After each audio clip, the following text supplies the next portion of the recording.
guys, so meron tayong Hyundai Santa Fe. Yan. So yung problema niya, lumalagat dito sa ibabaw. So kung maririnig nyo, lumalagat siya. Napakalakas. So kaya ngayon babaklasin natin yung Hyundai Santa Fe 2014. So lumalagatak. So papalit tayo ng timing chain assembly. Yan. So basag yung timing chain nya. Yan. So buti na lang hindi naputol. Yan. Yan guys. So na-timing na. Yan. Tapos yung dito.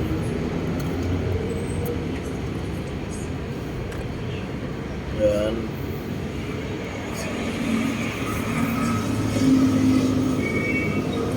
Tapos yung dito. So babaklasin na lang to. Yan. So tatanggalin tong tensioner. Ito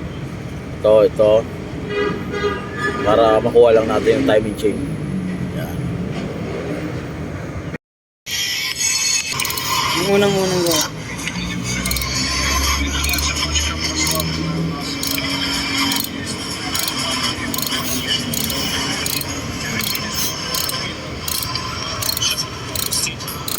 Nakawig ang bata. Nakawig. Okay.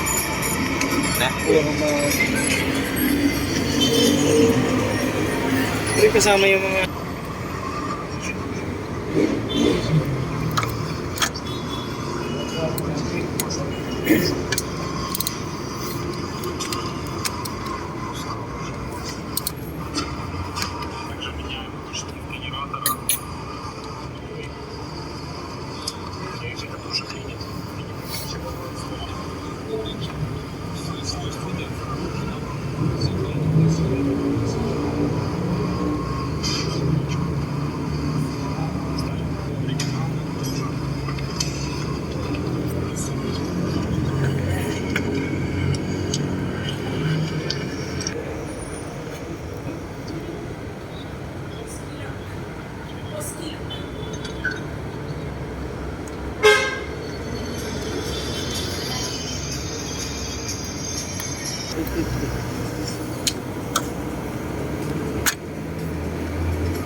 dapat flat na dulo. Dapat maliit kasi din mas malaki. Kala ko ganyan eh. Bilog yung dulo.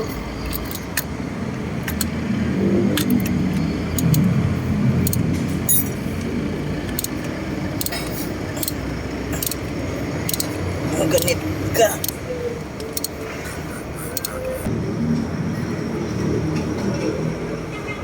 Bago yung axle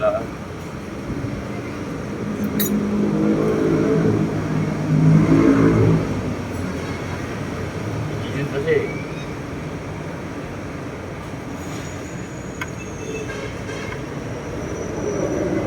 bilang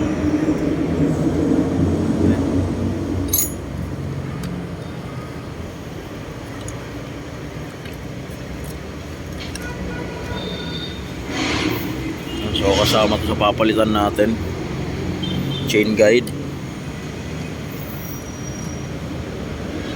So ito na yung timing chain nya. Yan.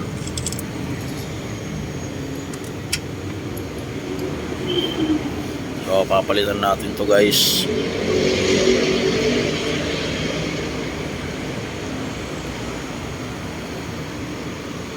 Yan.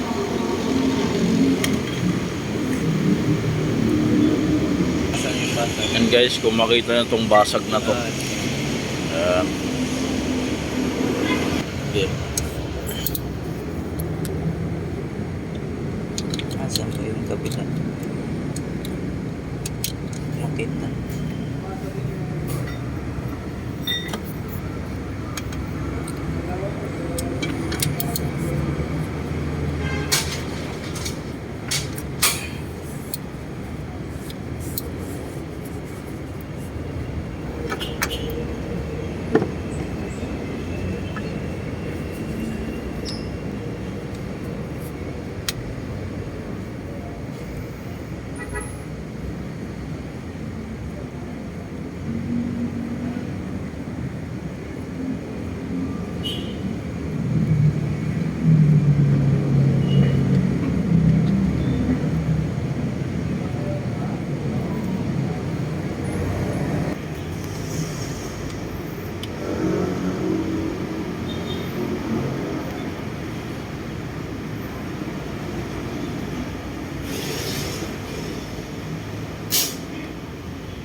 Hindi na lagi.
May kunya ba? Yan guys, so nandito na yung pumalit natin. Yan, so isang set na chain guide. So 2 piraso na timing chain. So isang crankshaft oil seal. Ha? Tapos 2 tensioner. Tapos yung gear. So bago na to. Yan. Tapos yung camshaft gear, may bago rin tayo nito.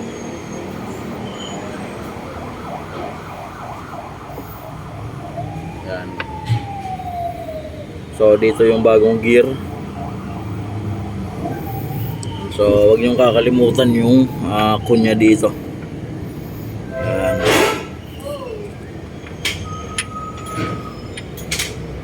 So isinasalpak lang naman yan. So kailangan na naka-guide siya. Tanggalin natin to.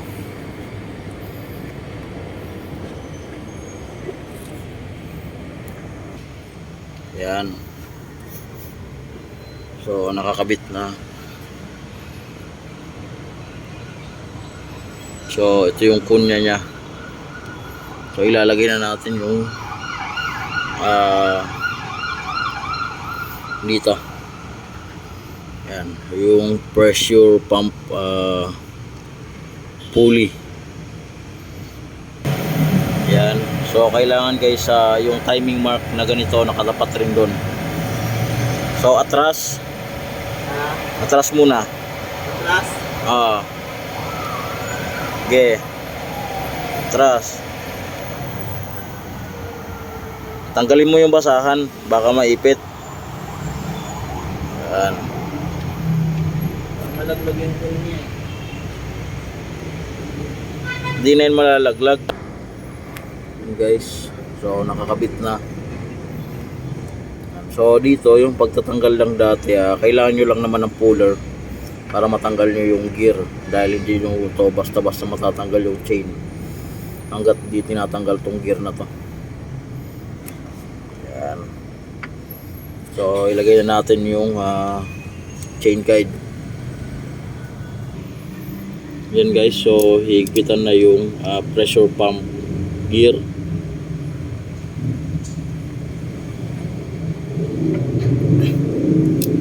So kailangan lang may pangontra tayo dito.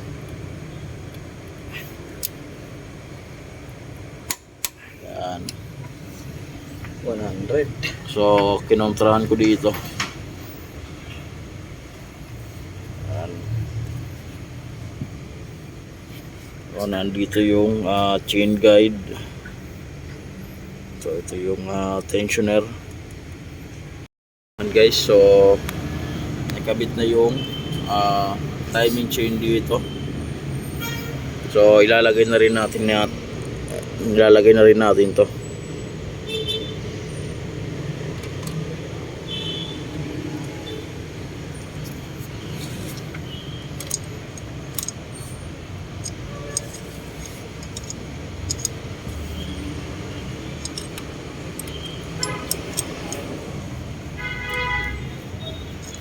Yan. Tapos ito, kailangan lang natin ibaba yung camshaft. Yan guys. So lalagyan muna natin ng chain guide. Yan guys. So may kabit na yung timing chain. Ito yung timing nya. So nandito na yung chain guide. Ito yung tensioner. So papakawalan ko lang to. So ito rin. So yan. So yung isa, meron din yan. Tapos yung dito sa baba. Yan.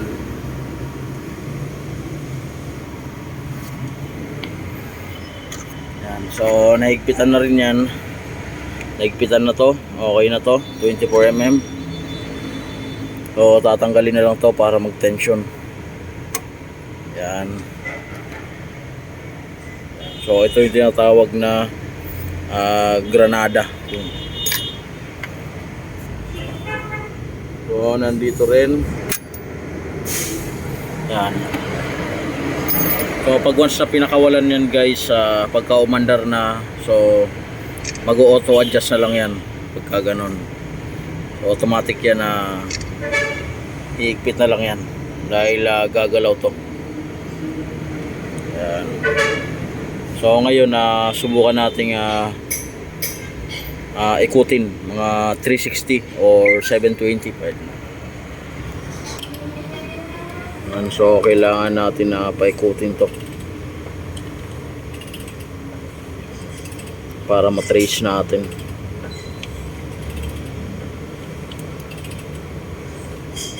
Yan. So kanina nung bagong baklas, so pagka pinaikot to talagang tumutunog siya. Yan.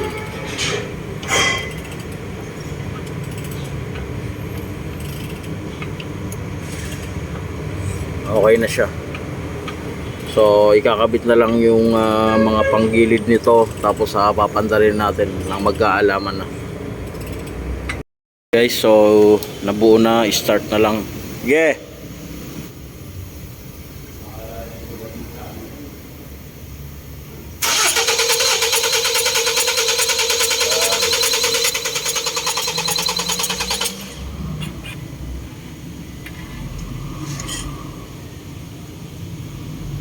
Yeah.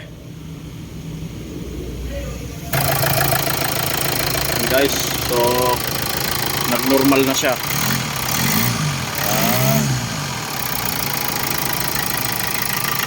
So normal na yung andar niya. Hindi na siya malagatak dito. So yung tunog na yan, normal na lang yan dahil CRDI siya tapos diesel. Yan. So tingnan nyo lang guys yung vlog ko kung paano mag-retiming, kung paano mag-timing, kung paano magpalit ng timing chain components. Yan. So yun lang naman yung kadalasan pagka malagatak dito side na to. So automatic timing chain talagang sira na. So hanggang dito na lang. Like and subscribe to my channel, NNB Mechanics Vlog. Yeah. Thank you.